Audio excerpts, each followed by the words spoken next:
Hello, everybody, and welcome to the Creatives Podcast, where we explore creativity through conversation. This very special episode is part of a series that we are doing in collaboration with the Ottawa Design Club. If you don't already know what the ODC is, that's short for Ottawa Design Club. They are a group of creatives with a dream of uniting the design community in Ottawa, and they've already been doing a phenomenal job, and they're a big reason why we are here today. It's an incredible community to be a part of, and I encourage you to check out all of their information down in the description below so you can stay up to date. They host events all throughout the year, and they are just an incredible way of connecting with the community and being inspired and just learning. Also, the Creatives Podcast is brought to you by Pano Media and Midnight Hour Studios.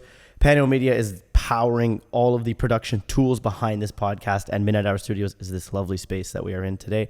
Check them out in the description below. We got a little special something for you down there. So the theme of this series is working with your hands. It's a topic very dear to my heart. Very, very dear to my heart. I spent my whole life pretty much working with my hands, and I'm very excited to explore it with you. On August 22nd, we did a live panel discussion. Pooja was one of the panelists, which is why we are here today, because we just didn't have enough time to just dig all the way in, because it's a very, very vast topic, especially when you're exploring it with artists in different mediums. So that panel was basically just the appetizer. Here's the main course. And if you want dessert, then you're going to have to go check out all of Pooja's things, because she's got so much more, which I'm sure we probably won't even have time to get all the way in, but we're going to get a really, really good taste of who she is and what she creates and her philosophy on art and her medium. And if you're watching this on video, have a look at what's beside us. That's a little preview. We're gonna talk about those shortly. So we hope that by the end of this episode and all of our other episodes, that you will have one more piece to your never-ending puzzle that is the creative journey. It's never-ending. Hi, Pooja. Thank you for being here. Hi, Ramsey. Thank you for having me. My pleasure. Pooja, I like to open all of these episodes because the podcast is called The Creatives. Mm-hmm. I'd like to know what creativity means to you. I feel like creativity to me is like breathing, really. Wow. It's like part of my life. Mm-hmm. And I feel like it has been part of human life forever. Mm-hmm. And we just have lost our way a little bit. But I feel like it's like breathing for me, honestly. If I don't create, it gives me anxiety. Mm-hmm. If I'm traveling for too long and I'm not creating, I'm just craving to get back to my studio. It's kind of like my home. So yeah, it's everything for me. When you said we've lost our way, do you imagine that there was a time where creativity was more normal and more part of our day-to-day? I think so. If you look at prehistoric times or the Stone Age era, people were creating all the time because they had so much free time. Either you're hunting or you're gathering, and then you're just in your cave after the sundown, and then you have so many hours to kill. What are you doing? You're drawing on the caves, or you're making little pottery, and we go to museums to look at these things. And over the years, we've just slowly moved away from making things by our hand. Mm-hmm. And with industrialization, we don't necessarily require to do anything with our hands. We used to make food with our hands, but now with the advent of these to-go boxes and ready meals, you don't even have to do that. You take the meal out, you put it in the microwave, you pull it out, and you're eating it with your fork or your spoon. So you're not even touching the food. That tactile nature is almost lost. And if you stay away from things for too long, you're in your concrete jungle and you're not even going in nature.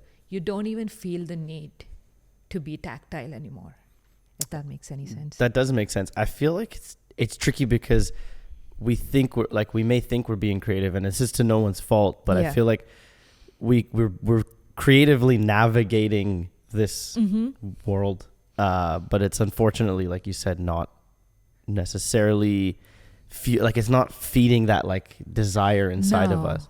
And even other professions like architecture, which I come from, for a very long time, we drafted stuff. So you're using these With my these hand. scales and you're drawing and you're using these rotating pens and you're drawing these things. But you don't even have to do that anymore. You have computers. So even though like it's better now in terms of like how accurate it is, you're not forced to use your hands to make anything. I can understand that. Yeah. And I think it's a big reason why this whole topic, working with your hands, this event, why we're exploring this, because it's like, we want to come back to that, because I want to get your take on that tactile experience, because I have very many hours in that tactile experience, and I get a lot of information from my hands, and I feel things and I beat the crap out of my hands in the process, but and then it continues to remind me of what I'm building. When I'm like, at the end of the day, you wash your hand, it burns because I didn't know how to cut there.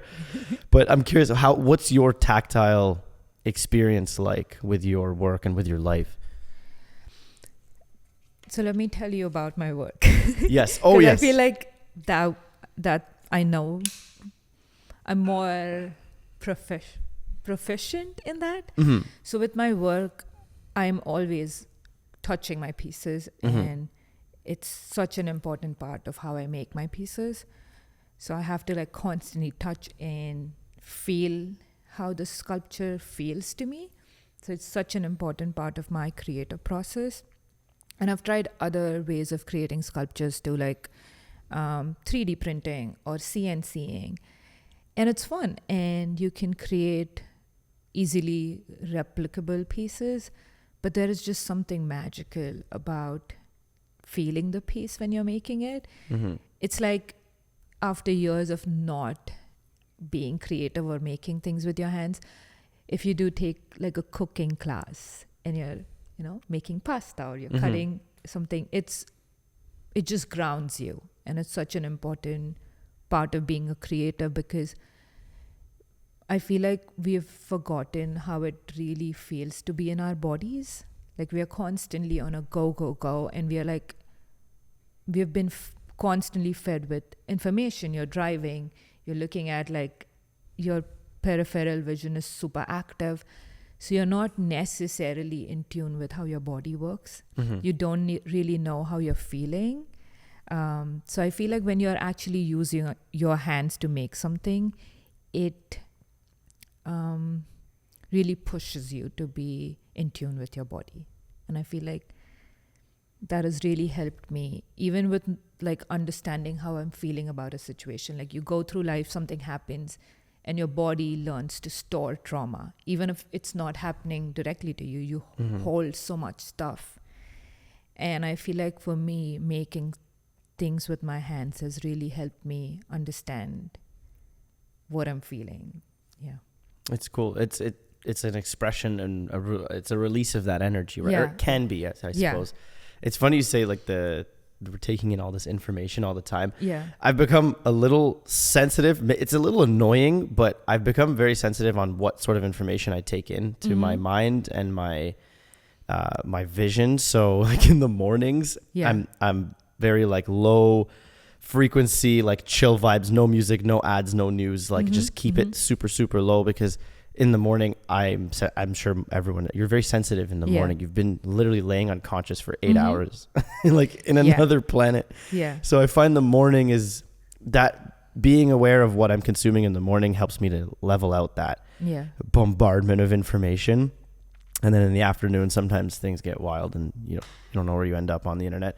Yeah. But no, that's really cool. And I want to know more about your origins, like how.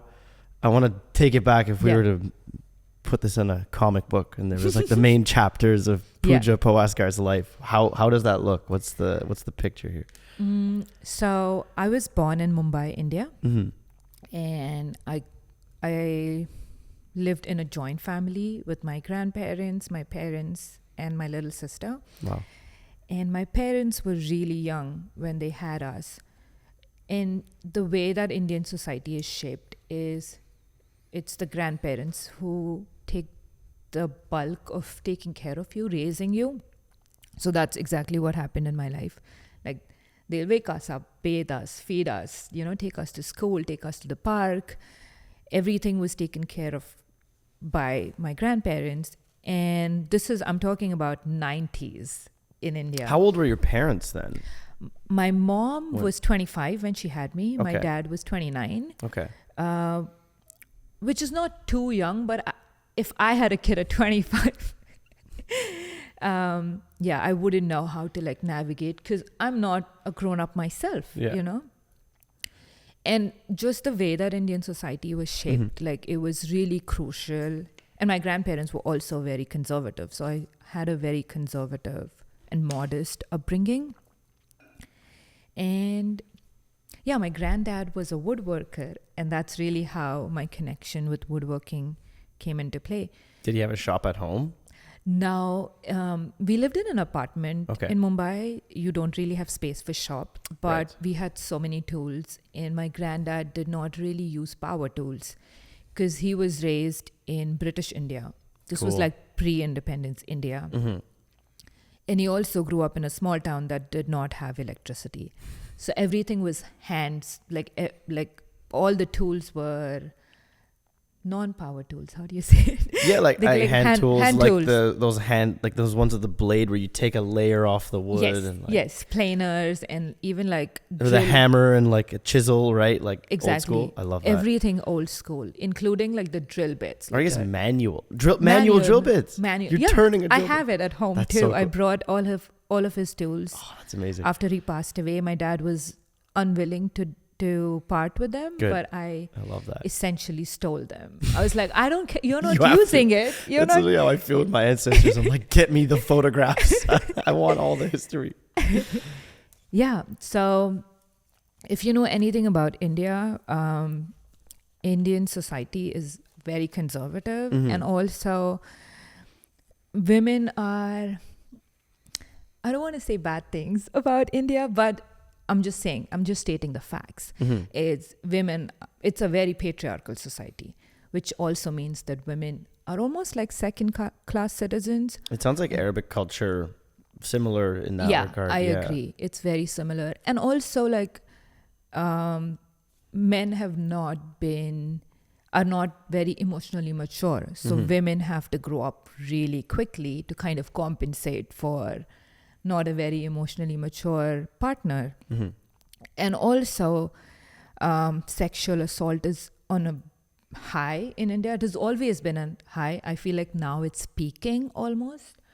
But it was always like you as a woman, you had to be like super conservative and ensure that you don't get any male attention or any attention for that matter. And I feel like for me growing up, that was something that was like, like it was deeply embedded in my system that you have to make sure that you're not getting any male attention. Was it explicitly like pushed upon you, or is this just like you saw what would happen if you got attention and you were like, I don't want to die, basically? Yep. I feel like a lot of it was subconscious training, like just observing women around you and and them being like, oh my God, that's too revealing or that's too provocative. Like make sure you dress decently, and decent means modest in India. So that was something that was like deeply embedded in my system. And I feel like that really shaped how I was growing up in India. And I would always like dress in colors like gray. Honestly, gray was my favorite color growing up. I still wear a lot of gray. But when I was younger, gray was almost seemed like a safe color, and it would just make me disappear or invisible, like fade in the background. And I have a friend over here in Ottawa. She and we went to architecture school together in India. And she would like, even today, she's like, I never noticed you at school. You were like quiet in the back. And same with my husband. My husband and we went to the same school. In Mumbai? In Mumbai, yeah. From kindergarten to grade 10. We were in the same school and mostly in the same classes. And he would say the same thing. He's like, you had 2 friends and you would just hang out with them. And that's it. Like, I would never like go on the stage or perform or even like do anything to get any attention, because there was so much guilt that I felt. Did you want to though? Like, did you feel like I want to, but No. I can't? Okay. No, and I was just so happy because I was this fish in this small pond, and I was very happy with my small little pond growing up. It wasn't until I moved to the States is when I was like, I feel like I'm fading in the background. I'm almost disappearing. And that's when I really like started making efforts to like, understand what my body is telling me.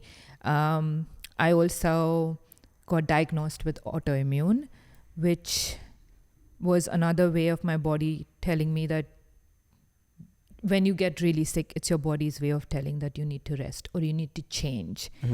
And that was, after I really got diagnosed with autoimmune is when I really started just like understanding my body, meditating, doing nervous system work.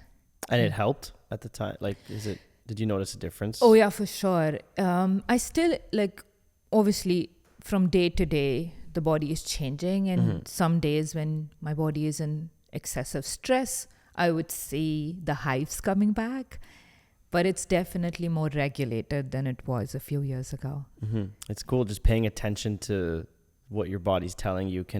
You almost have the potential to heal yourself, or just like at least remedy yourself with your mind, and it's really powerful. So you went from Mumbai, which I imagine is very densely populated. Oh my God, yes. It's like, I think it has like 10 times more population than New York City.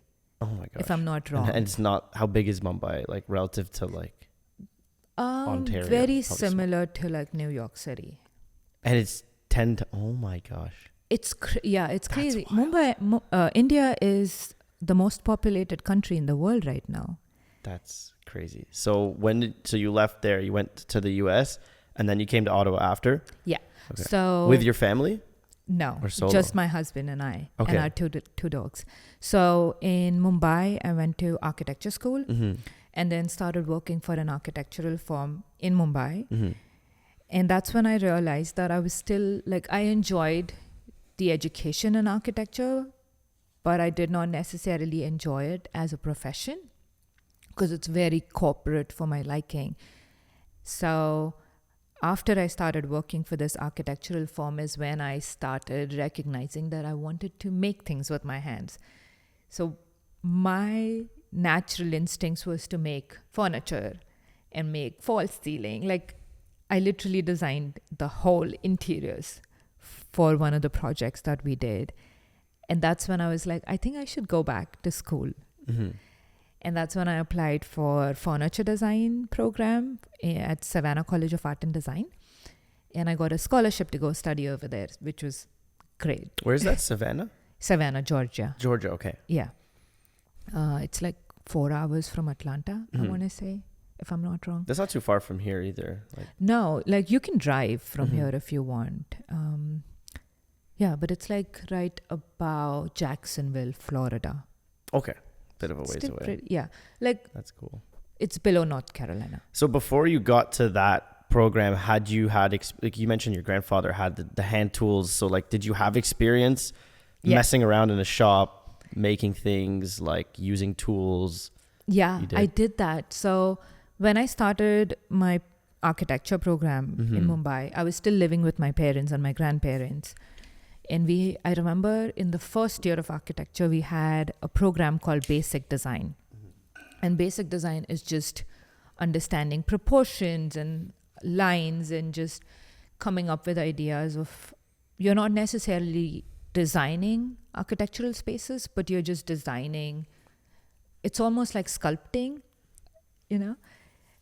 And I was really thriving in that program. So I would take my grandfather's tools and I would make projects for that class. This included 3D projects, and it's very much in line with my sculpture approach. So I remember there was this one specific assignment that we had. We had to use C4X blocks. What is it? Sorry. It's kind of like a concrete block. It's like it's almost like a brick, Mm-hmm. but bigger. And it's made out of a material that's really close to concrete. Okay. But it's still porous enough that you can carve and shape it. And I remember when that project came around, I was so excited. I literally like took all of my grandfather's tools and I would make stuff in the house or in the balcony.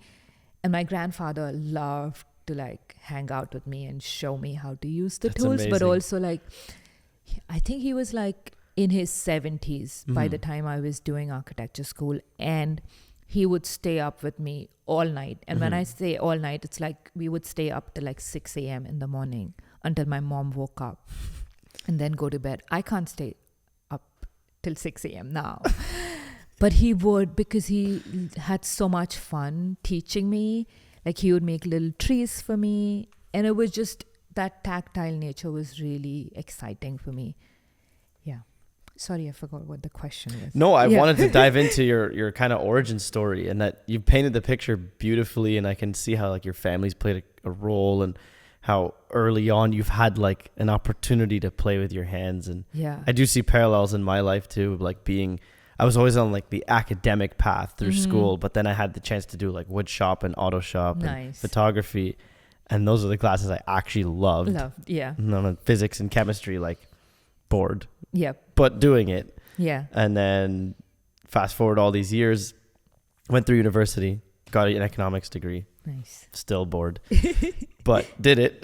And then Yeah. it just was drawn still to anything that involved inputs from my hands. And Nice. I fell in love with video production because of it was a creative output with a technical input. So I was able to be technical and use my hands and customize things in ways that maybe no one else has ever done before.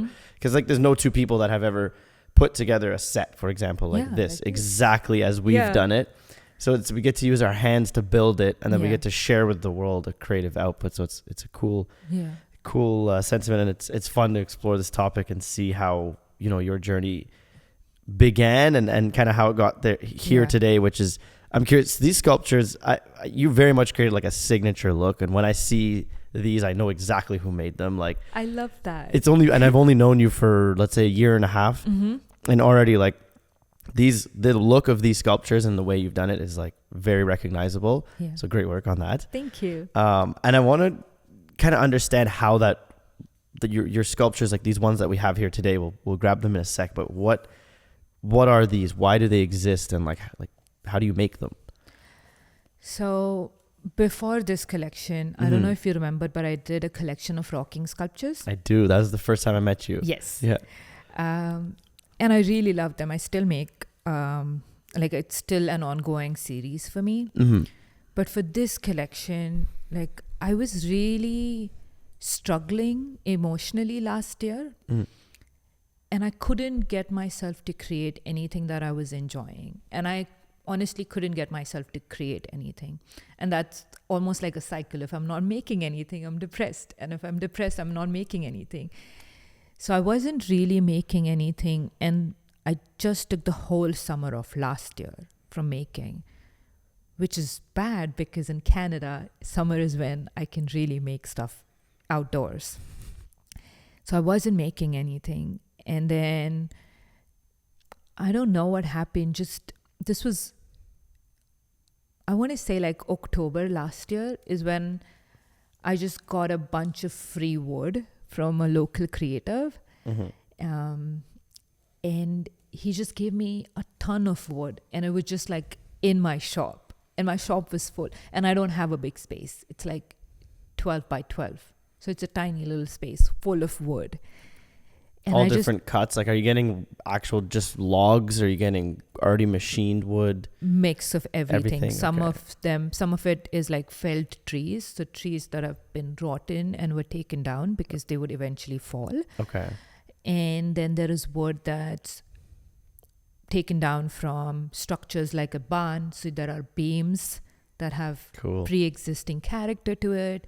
And a lot of it was just reclaimed pieces of wood. So it was all sitting in my studio, and I went to the studio and I just like started making stuff, which was almost opposite of how I usually go about making stuff, mainly because I come from a background of design. I come up with a concept, I come up with ideas, and then I start making stuff. But for this collection specifically, I just started making stuff. I wasn't thinking about the concept. I honestly did not care if they even looked cohesive, and just started making stuff. And I did experiment for like 2 months because I was making stuff, and a lot of this wood was reclaimed or dead wood or decayed wood. Some pieces were not working out because the wood would just fall apart on me, even though now over the years I've got a good handle on how a piece would perform.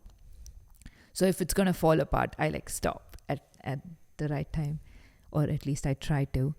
So I started making these pieces and I started seeing these shapes in them. A lot of torsos, a lot of heads, a lot of body parts. And around the same time, I was also working with a nervous system teacher. And she would tell me stuff like, you have stored trauma in your body. You need to meditate more. You need to walk. Like when you're walking, when you're going for dog walks, instead of just putting your headphones on and listening to music, listen to the sounds of nature. And I started going for walks, and I would go hug trees, and I started doing everything that a hippie would do. Honestly, if I actually love that. If I was in the States during the hippie time, I would be a hippie. Same. Yeah. Truly same. Well, I'm considered a modern day hippie for sure. Yeah. Yeah. And the forms just started coming out.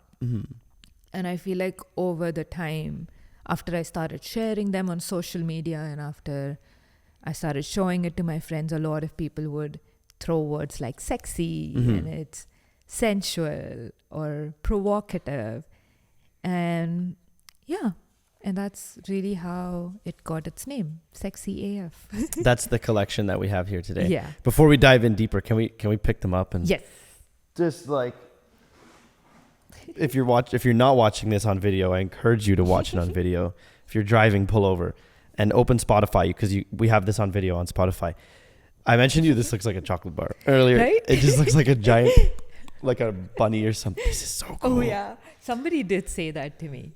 It looks like a chocolate bunny. But I can see. Easter bunny. Okay, first of all, yeah, I love that we can touch your art and hold it because. Normally art is like, don't touch the sculptures, like hands off. But this is so cool. And like, you can almost like feel how much, I guess there's an aura to it, you know, because there's all of the life that it had before it found you and you found it. And then there's all of the work that you put into creating it. And then now we have an opportunity to then present it to the world on this podcast and then also on your website, right? Yes. Like people can buy these and display them wherever they would like. And it's really cool. So do these have any meaning beyond the interpretation that, the viewer or the experiencer sees? I feel like with sculpture especially, I feel like people should see them in person to really experience how beautiful they are. Because I feel like photos or videos don't do justice to how pretty they are in person. And a lot of these like imperfections, like these cracks over here, it makes them unique. Like this one doesn't have a lot of cracking. It has like little knots and heads. It's super cool though. So these imperfections here. Yeah. And that's like a big part of your philosophy was the finding beauty in imperfection and impermanence as well, because that is what we are. We are imperfect and impermanent beings on this planet. Yeah. So and you talk about like aging, right? Like the beauty of an aged piece. And a quote that I heard that stuck with me is like, aging is a privilege denied to many. And it's a beautiful thing.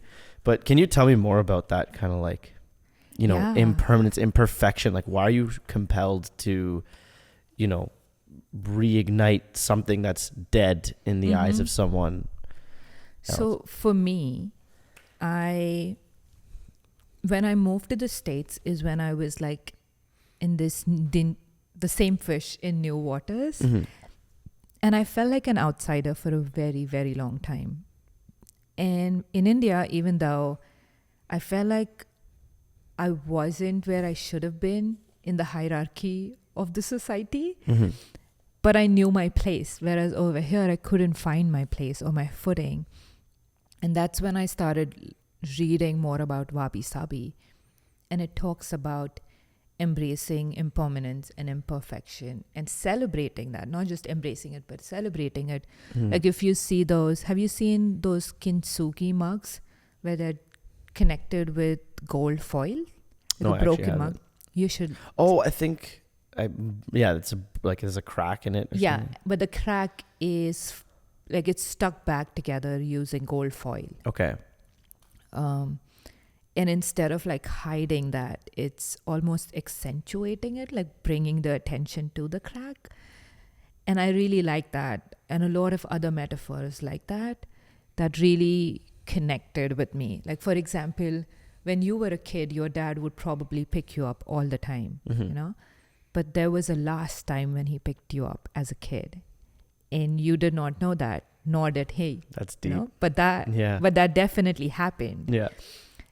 And there is a little bit of sadness in the fact that it's not going to happen anymore. But there is also some beauty to it, you know, that it happened for the last time and now you're a grown man. Like because it's impermanent, it makes it beautiful. There's more value in it. Mhm. If it was ongoing forever, then it would lose its value. It will lose its value. And there is so much beauty in it. And also, it spoke to me deeply because as a society, we are so focused on eating healthy so we can live longer, Mm-hmm. but we don't want to get old, which sounds, it's so, you know, like the idea is so simple, but it's so contradictory. Mm-hmm. So that philosophy really spoke to me, and it really helped me understand that my uniqueness or my individuality is my superpower. Mm-hmm.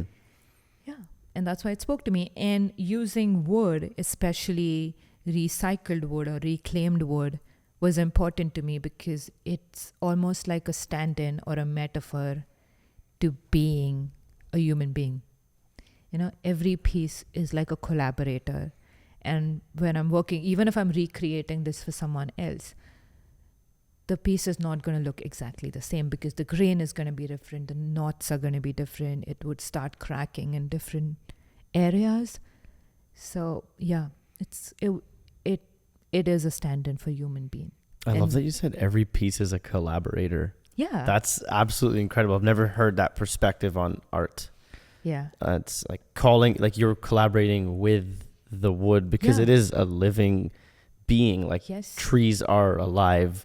Wood is like there's like if you stand, this is definitely hippie. If you stand and stare at a tree and just like try and like pay attention to how you feel, like I've found that I have definitely felt you can almost feel the energy of a tree, or if you're looking at it long enough, a gust of wind comes by and blows the leaves in a certain way. And I'm not saying it's talking, and it's, you know, you might look like a crazy person, but I do invite people to, you know, tune in.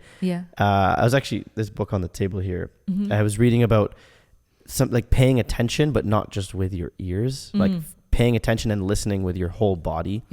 And I feel like that is where, you know, the hands can come into play, because you can, like, I'm getting so much information just from touching this with different parts of my hands. And yes, it's in its finished form, but I can almost like feel how much effort went into this. And even closing your eyes, if you touch it, it feels different.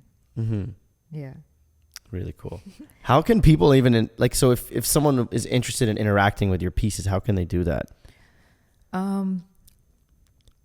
I would encourage starting with the rocking sculptures because they are meant to be touched. Whereas this collection specifically, I'm slowly trying to do more gallery focus work. Okay. Like, I still don't mind people touching my work, but I know that that's not what is encouraged when it comes to sculpture. So if it's in a gallery, don't go touch it. Because then they are liable if something happens. Yeah, right. But yeah.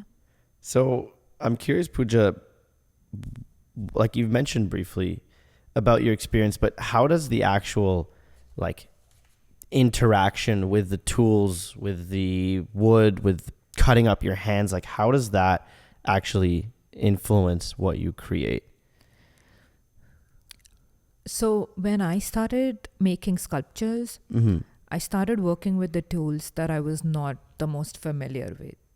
So even though I started using a lathe when I did start making sculptures, I started using a lot of power tools. Okay. But in an unconventional way. So if you're using power tools, you're either chopping a piece of wood or you're sanding something. But I started using a grinder and just grinding away. Wow. So it's just grinding away this wood. Like an angle grinder? Yeah, like an angle grinder. Cool. But it has like a coarse disc. So it takes away like larger, bigger chunks of wood at a time.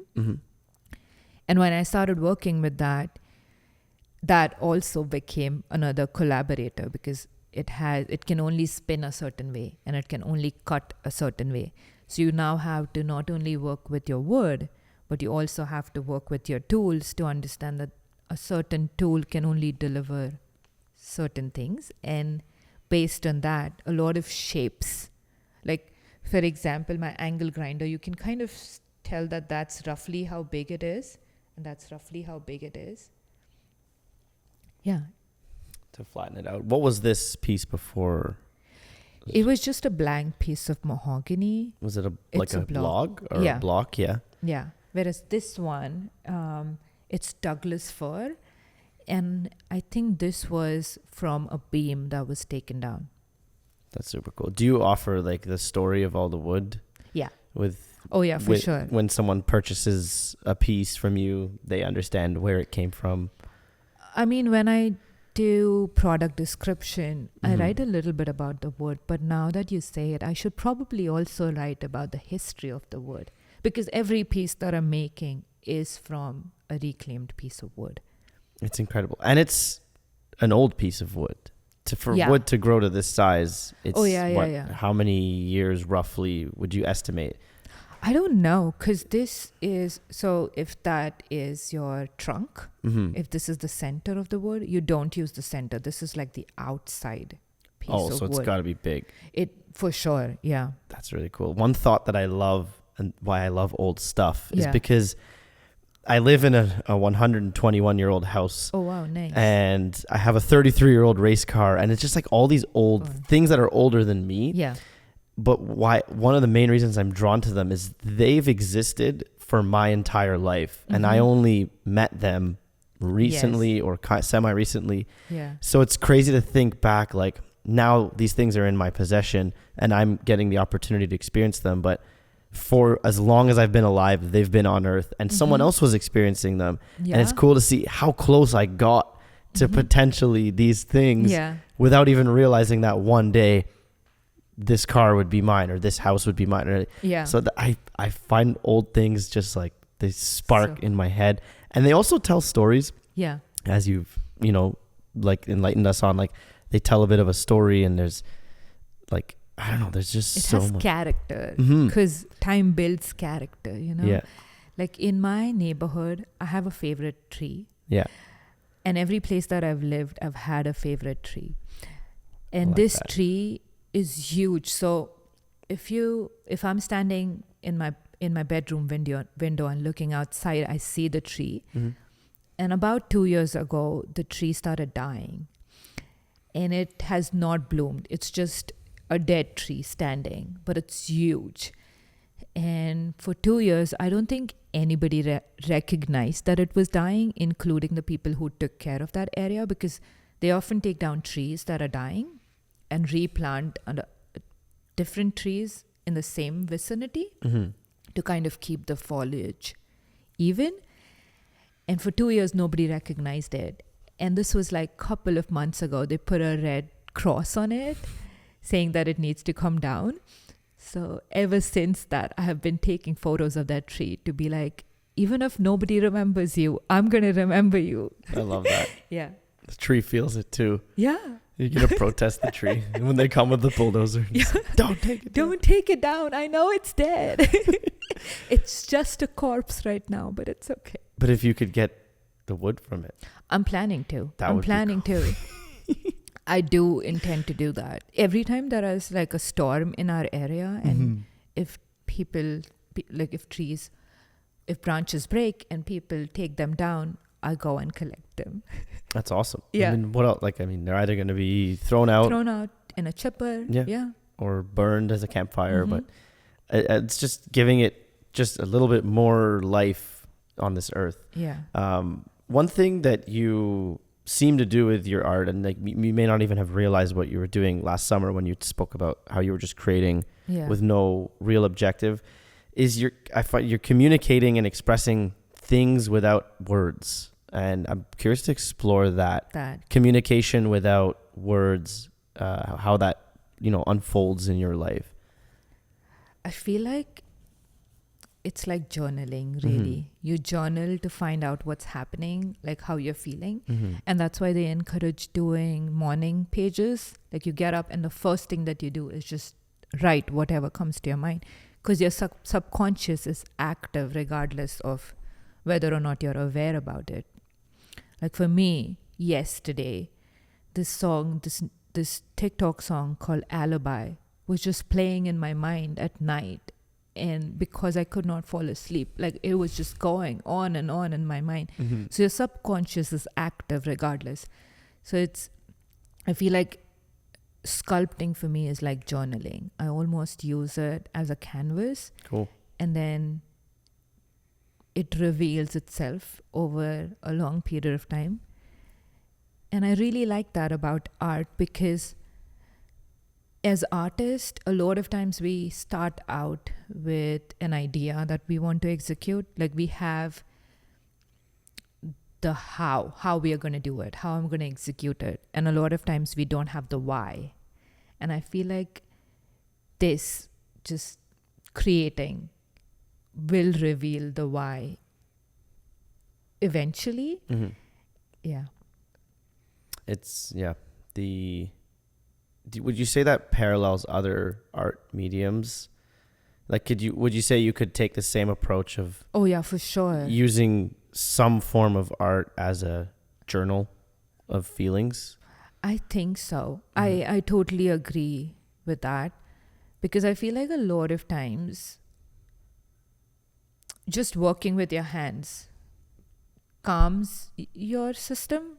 Going back to the same analogy of like calming your nervous system and being in tune with your body and what it wants.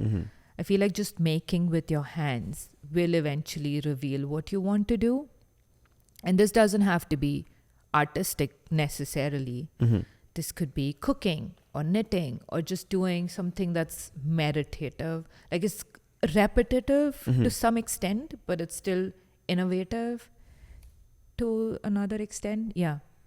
I find a lot of value in those repetitive, mundane things that engage your body. And I find the mind it's in an interesting state when you're doing that because I don't know, I've really fallen in love with walking all the time. I walk every single day and I love that. Running as well, but it's become this like metaphor and it like parallels my life because it's like it's a forward journey. You're moving forward physically. Yeah. And as a result, it helps to move my mind forward as well. And it's engaging everything in your body. There is just movement in the mind, even though like regardless of whether it's going forward or backwards or sideways, regardless of the direction the mind is moving. I love and that's why I get trapped sometimes in like social media because there is movement of the mind, but there is no movement of the body. So there's hyperactivity and thought where attention is staying in the same place. And I get anxious a little bit because I'm like, I don't want to do something. I need to do something. So that's the whole other journey of social media interaction. And also the other thing that I really struggle with social media is a lot of it is just spoon-fed to you. Information, how you should behave, what you should do, how you should dress up, how you should be. I don't know. Like even interactions are a little spoon-fed. Yeah, like little things, like as something that I found out was, as a millennial, you wear shorter socks. As a Gen Z, you wear longer socks. And I'm like, who cares? It's just sock. A lot of people don't even have socks. There are people who don't even have legs. Yeah. And I'm just like, this, and people are debating about it. And I was at the gym one time, and this friend of mine, she came and she was like, now I'm going to wear tall socks because I want to look like a Gen Z. And I'm like, nobody cares. Nobody cares. If just be yourself, because that's the most interesting thing about you, like your energy. If you're constantly trying to fit into this box, you're never going to be satisfied, you know? And that's something that I struggle with social media, is it keeps you in this consumerism, is the cycle of consumerism. Like, you fix your socks. Now what am I going to fix to fit into that box more? You know? It's a wild place. It's even like, I think about it all the time. I love it. I lived through the rise of it. I consume social media on a daily basis, but I sometimes like, there is a $1 trillion company that has me using their product daily. Yeah. And my attention is being sold, and things are being sold to me. And I grapple with that. It's wild. I love sharing work. I love interacting and showing the world what we create, and, you know, empowering the team and all the effort involved. And then there's the blurry line comes in, and now I'm thinking about socks and where I fit in globally. But the danger I find is it has a way of perpetuating a small group of people's thoughts, where you start to think that everyone holds this view. And that's why it's like dangerous politically. That's why it's dangerous with like controversial matters, because then you start thinking like, oh my God, the whole country thinks this, where it's like 30 people and a post that has a lot of likes or something. Yeah. But I'm curious, what are some things that challenge you, you know, trying to continue to create and be an artist, but also navigate, you know, this, you know, pretty crazy world that we live in?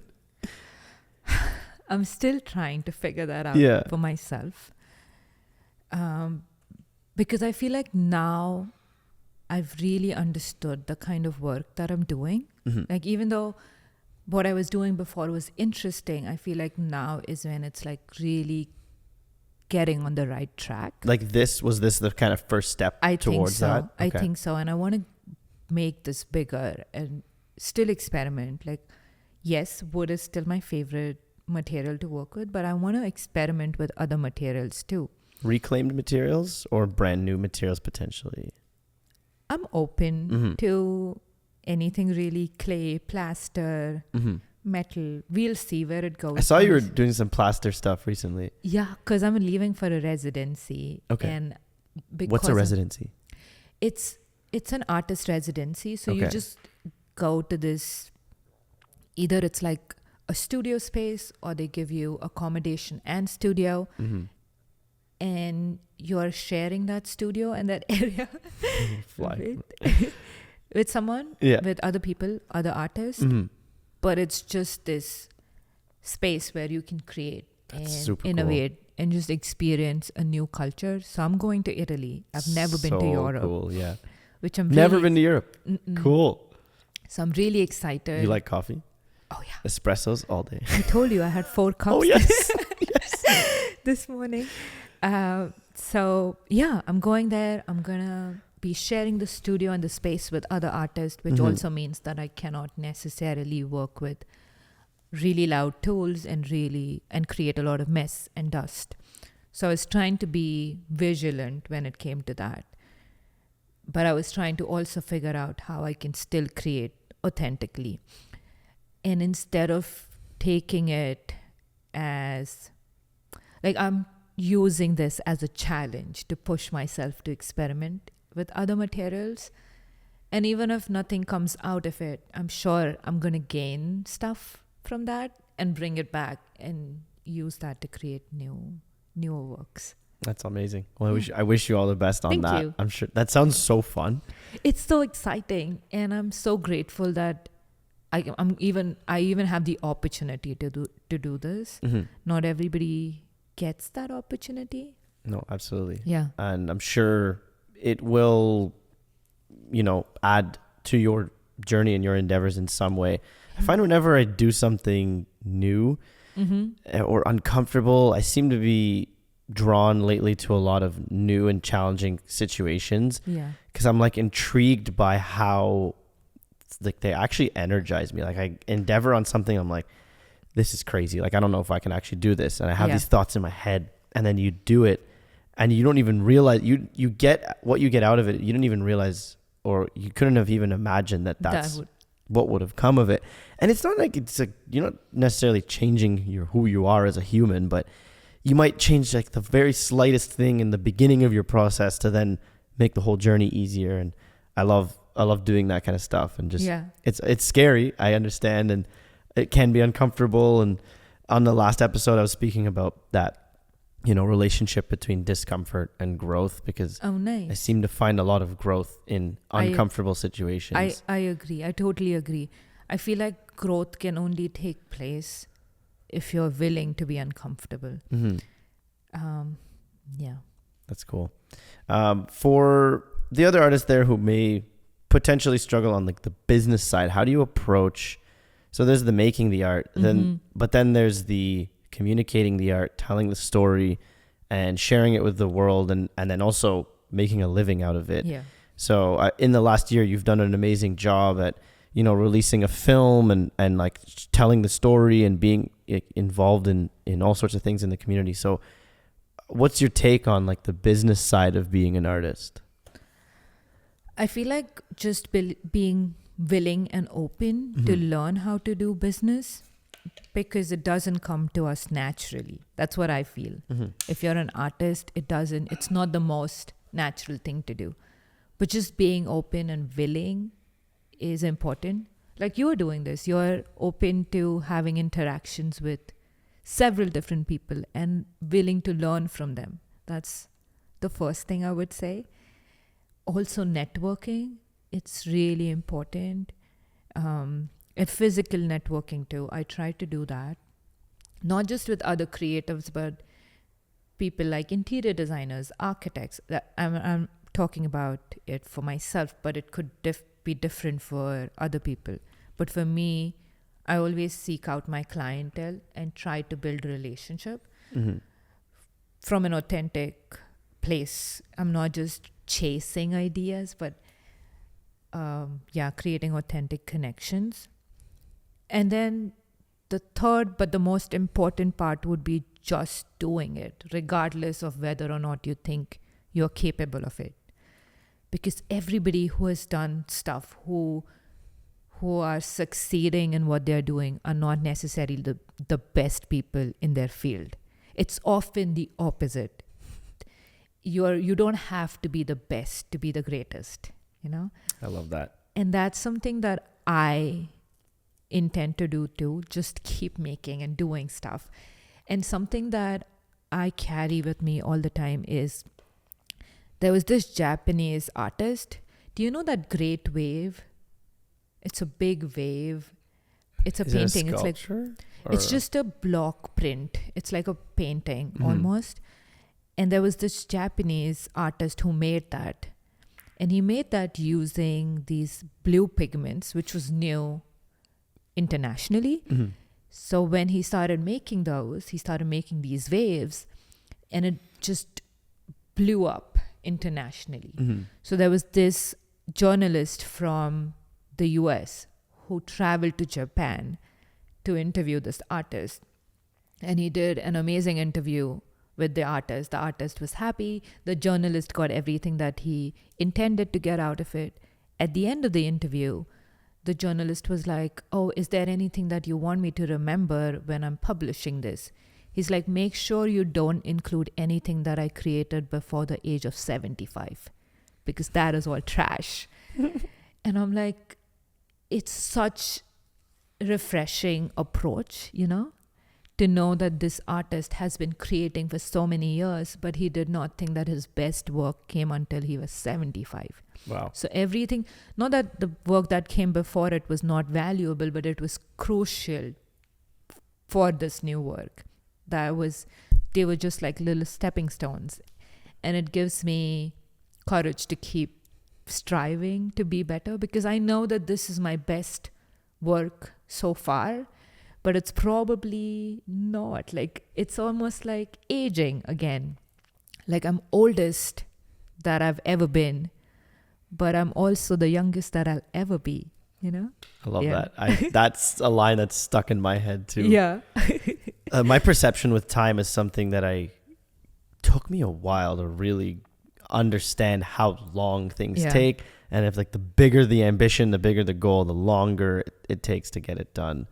So I agree. I think I have a funny feeling you'll be creating things until you're 75 and beyond. Oh my God, older. I intend to live until 108 at least. Okay. Because I know technology is going to evolve. Yeah. So even if you wear your socks the right way too. True. You're going to 110 maybe. And your boots in Canada. Yeah. But I intend to create until I can physically create. I love that. And I'm sure the space is going to continue to evolve at a really, really cool way. It already is. Like, the world we live in is absolutely wild. I find myself many instances going like, what the heck? Like, this is cool. Like, this is like, there's a quote that said, the future is now. It's just not evenly distributed. And it's kind of true, because there's just like, we're flying these drones around and using these, we have the most insane amount of camera firepower that fits in small backpacks. And we can like create images that would have taken helicopters, years ago. And it's just, I can only even imagine what's going to happen in the future. So being that you're going to live to 108, is there a message that you'd like to leave for future Pooja, who's, just being beamed this podcast to your mind from some sort of device? I know that you already know this, Pooja, but I still want you to remember that it's important to be authentic and just follow your instinct and keep creating, even when you feel like you shouldn't, because that's specifically when you should be creating. Yeah. And I think you'll do fine. I love that. I think you'll do great. And when you sit down and watch this in years to come, please let me know. I will. Let me know. I know. I hope you are available to respond to my messages by then, because you would be flying drones all over. I'll always be available. Always be available to talk. I like the human interactions are my biggest motivator in everything that I do. I agree. It's so fun. Yeah. Everything we do, like even this podcast, it's like so much work goes into it. And then when I sit down and throw these headphones on, I'm like, this is why we do it. Why do to sit and have a conversation. And there's mountains of work to get here and after, but it all just seems to dissipate because we get to connect, and then we get to share it with the audience, and then they get to get a glimpse into your mind and, have an opportunity to get to know you and your philosophy, and then hopefully be inspired on their journey with it. Yeah. So to kind of wrap this up, actually, I'm going to read you this quote because I wrote it down. Do it. I figured this, I was listening to music and this kind of appeared in like a mix. If you pray for flowers, don't be surprised when it starts raining. I agree. Yeah. That's beautiful. What do you think of when does anything come to mind with that quote? We can discuss, or we can just let it marinate and move on from it. I feel like it's so important to remember that when you have these big goals in life, it automatically means that things are going to change. And change is uncomfortable, right? And when things are changing, it's like, for example, tomorrow, if you want a big studio, and for some reason that studio is not going to be in Ottawa, it could be somewhere else, Montreal, Kingston. And that also means that you physically would then have to move to a different place, which is not the most comfortable thing, but essential for your growth. And when that's happening, you kind of forget what your objective is when you're in the midst of it, when you're packing boxes and moving stuff.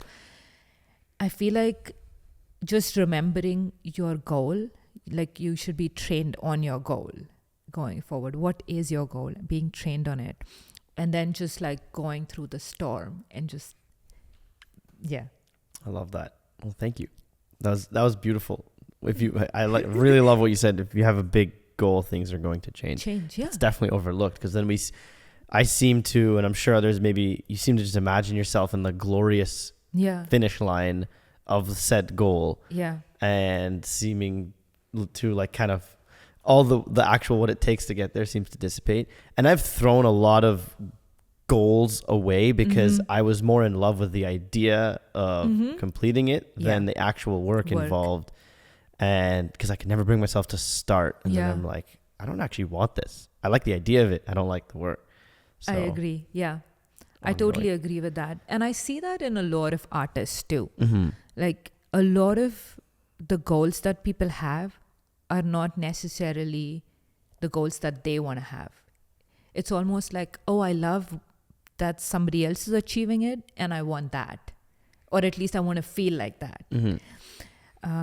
Something else that just came to my mind while we were talking about this was this quote, which says, "Good girls rarely make history."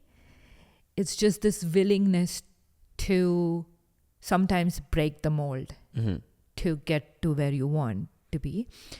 And the world will sometimes scrutinize you for, living outside of the norm, but just being okay with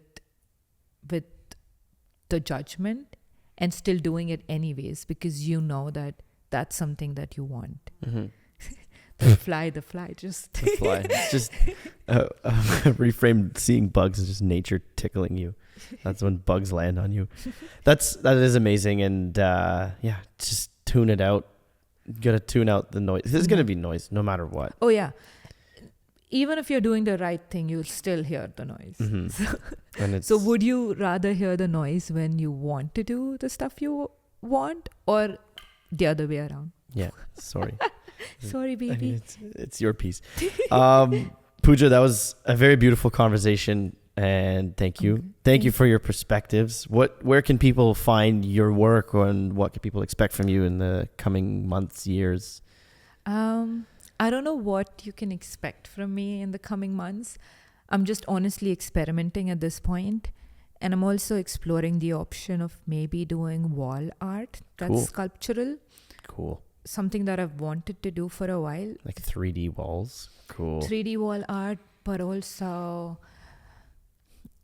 something that can pass for a painting. Okay. But it's still sculptural. We'll see how that goes. And then more sculptures, obviously. And you can find me on my website. That's www.poojapawaskar.com. And on my Instagram, Pooja Pawaskar _artist. Because I couldn't get Pooja Pawaskar. Oh, that's the worst. That's what we have, the creatives, because the original one, someone tried to sell it to me for $1,000 US and I didn't want it. Oh. Too expensive for now, unless someone wants to sponsor. But I'll link all of Pooja's information down below. I really encourage you to check out her work and some of the pieces she's done. And I'm sure there'll be an opportunity to visit one of your exhibitions at some point. I'm sure you'll post about that on your pages, right? I will. Cool. Yeah. And this was part 1 of 4. There's going to be more episodes after this where we are kind of weaving in the theme of working with your hands and the Creatives Podcast. This is the first time we ever kind of collab with the Ottawa Design Club in this kind of regard. And it's really fun because these podcasts, along with the live panel discussion, are going to be kind of put all together and then submitted into an ODC magazine, zine. ODC zine, where then the theme of that zine is called Building Bridges. So there's a lot of layers to what we're doing here. Yeah. And it's like the never ending onion. If you visited the panel and you heard me talk about that, never ending. That's how I feel my life is. It's a never ending onion. I agree. That's how it should be, though. Just always exploring, always. It's ongoing. So the exploration continues. I hope this episode gave you some insight onto sculpting, onto Pooja, and how she, got to where she is today. And if you would like to know more, again, check out her information, her socials, her website down in the description below. Thank you for listening. The podcast is available everywhere. It's available on Spotify, Amazon, Apple, YouTube, Instagram. And if you're listening and not subscribed, please subscribe, because it helps us to get this podcast out to more people. Share it with someone you love and spark a conversation with them about creativity and what it means to you and what it means to them. Pooja, thank you so much. Thank you for having me. My pleasure. We'll see you on the next episode. Bye. Bye.